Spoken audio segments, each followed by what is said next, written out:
It's official. The 2024 Concacaf W Gold Cup will be played in the United States. It will include 4 CONMEBOL nations and 8 CONCACAF teams. Exciting times. Listen, I would say maybe around 2021, late August, CONCACAF announced a lot of different reformatting of some of the tournaments and programs that already existed within CONCACAF, rebranded CONCACAF W. There's a lot of cool stuff that included qualifiers to the World Cup qualifiers, and it's also going to include the Women's Gold Cup.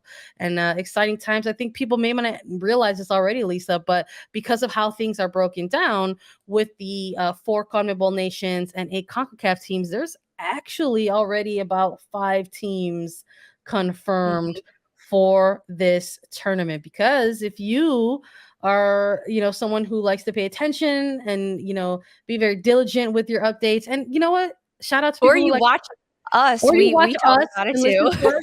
And I was going to say, or like, shout out to you if you'd like to read, because I feel like I wrote about this like all last summer, Lisa. But when the United States women's national team won the CONCACAF W Championship, not only did they qualify for the 2023 World Cup, they qualified for the 2024 Paris Olympic Games, and they clinched their spot in this 2024 Gold Cup. So the United States are not only hosting it, they're playing in it. That happened. We're going to find out another CONCACAF team. It was initially slated for September. Now we're hearing some things that this game might move to February. But Canada and Jamaica are supposed to do a 2-leg playoff to find out who gets that second Olympic spot for CONCACAF. So either Canada or Jamaica will be another CONCACAF team that participates in the Gold Cup. And then there will be sort of a what's referred to as road to the Gold Cup, and that will be a qualifying process to name the remaining CONCACAF teams. But we've also got 4 CONMEBOL teams already, Lisa. We already know who's going to be joining us. Yeah, I love this announcement. I love everything that has gone into it. It's super cool that it's happening and it's coming right to America. I think that's really cool and really special. The way that CONMEBOL and CONCACAF made this announcement, signed this agreement to play together, is very cool. It shows a level of a partnership right across these confederations to create this other competition that's coming, because really that's all we want. We just want more competition before the confederations, like between them. That's all I want to see. I want to see more national teams competing, right? And friendlies are great, they're fine, but tournaments like this that bring together 2 different confederations that promote incredible competition, the way that we can get other teams more recognition. So this announcement came kind of in tandem with the men's team and the women's team. But I want to focus on the women's side of it a little bit more, because this is an opportunity for different confederations and nations to compete at an incredibly high level, right? In the United States, to be able to play in front of really big fans and kind of grow their fan bases, right, within their own confederation. I think that's something to me that is super, super cool, because like you said, the Gold Cup, we already have some qualifications and some teams that are going to get in there, but it's only going to grow. And I think this competition, I'm so excited for it. This announcement happened, I feel like so long ago, but maybe not. A couple days ago at this point. I've been like waiting to talk to you about it. I feel like we've been chatting about it in like waves. Like the announcement like keeps coming like in waves. Like I don't know if you remember, but I'm gonna throw it back. I remember like chatting with you about it like I guess we could say 2 years ago now, because we're in 2023. Yes. But I remember like when they first dropped in like August 2021. I think we chatted with like Karina LeBlanc about it at the time, because she was in a different role. She was not GM of the Thorns at the time. She was with CONCACAF and sort of, really kind of the face and leading the way on these kind of new, like announcing these new initiatives or these new restructurings. And this is it feels like a lifetime ago, because we're talking about August 2021, but not only did it get announced then, but then you have 2022 where we had like that epic summer of soccer. And so you're talking about all of the different formats and what's going to happen after CONCACAF champion and what's going to, sort of be on the horizon. And one of those things is, yes, of course, the Olympics, and there's going to be another team that has to qualify for that. But there's also going to be the Gold Cup, and I think that is so exciting when we're talking about some of how these things are reformatted. I mean, even leading up to into the World Cup qualifier, the actual Concacaf W Championship, you and I getting to take a look during February 2022 and April 2022 at all of these other CONCACAF nations who were competing in different phases of qualification to participate in the actual CONCACAF W Championship in July. That's so exciting. And all of that stuff is so important when we're talking about building up soccer and within the regions and within these specific programs.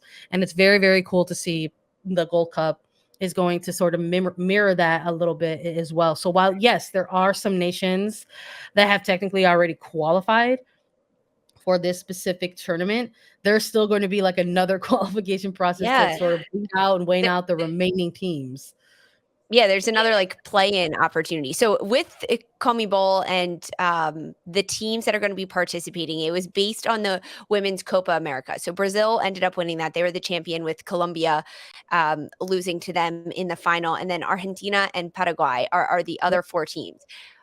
I am like so stoked to watch Brazil, right? Like that's they won, right? They won. That's why they qualify for this, and they're coming. What about you? When you look at some of these nations, or maybe even some of the ones that can still qualify to get into this tournament, what nations are you looking at?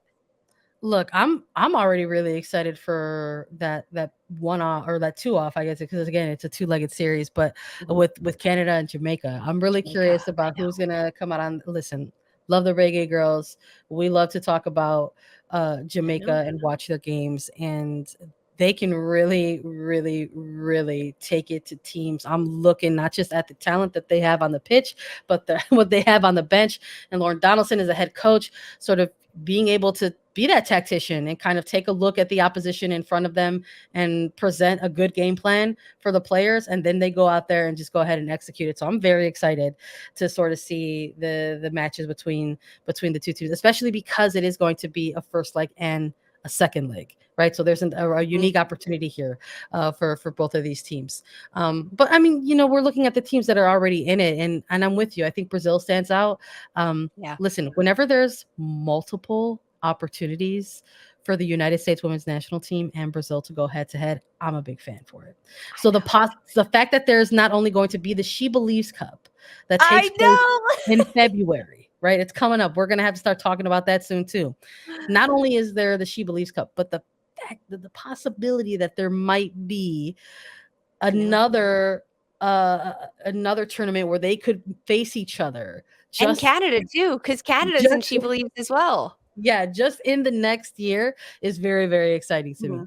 So I'm absolutely keeping an eye on that. But you know what? Look, don't sleep on Colombia. This is a team that went head to head with Brazil in Copa America Femenina, in terms of, being the queens of South America.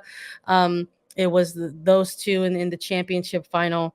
And I'm excited to watch Colombia as well. I'm excited because these types of tournaments not only provide an opportunity for national teams to go head to head, for a lot of people, they provide a first glimpse. And for a lot of people who maybe find themselves as casual fans of even just the United States women's national team, perhaps you're someone who just says, hey, like I'm watching the national team when they're in tournaments. So that's like an Olympics or a World Cup.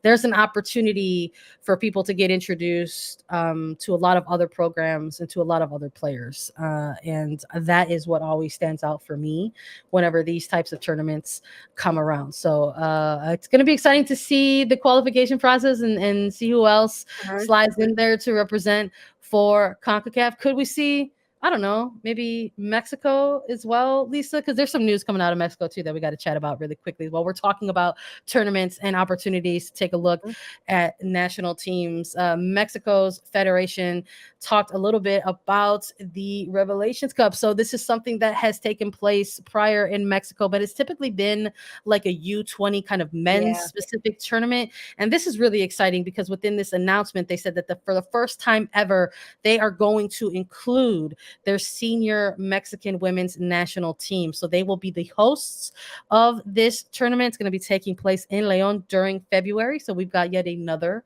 tournament coming up to keep an eye on in February. It's going to be And they're all Mexico. at the same time, of course. Yeah, and they're all going to be in the same international window, y'all. So make sure you have multiple devices to take a look at some of these games. But Mexico will be the host, and they will play host to Colombia, Nigeria, and Costa Rica. It's very exciting. Again, sort of seeing this news drop just ahead of the Gold Cup confirmations. You've got your mix of CONCACAF nations, and you've got Colombia representing CONMEBOL, but you've also got Nigeria. This is another team I feel like that we had talked a little bit about during 2022. I'm very excited to see these four teams go head to head.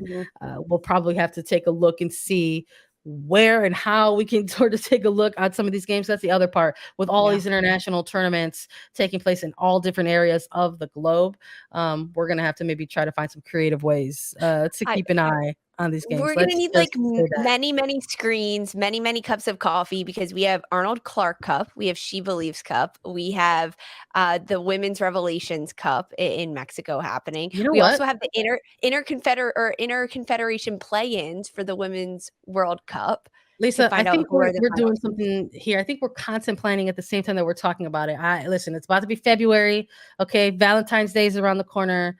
We might have to do an episode talking about here are all the tournaments that are coming up in February. Listen, everybody, put hearts in the chat if you want me and Lisa to talk about February tournaments. Let us know. We want to provide for the people. So just let us know. More news about the FIFA Women's World Cup. I can't believe we're about 6 months out already from this, Lisa, but very exciting times. The tickets are already like flying.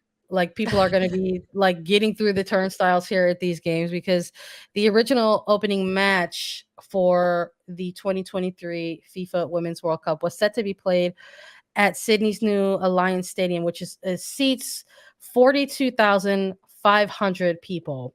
But now more than 100,000 fans are going to be able to attend the two games on the first match day of the tournament. So more bodies, more eyeballs. You'll love to see it. Yeah, this is pretty cool. I like this announcement out of FIFA and kind of all the updates they're doing.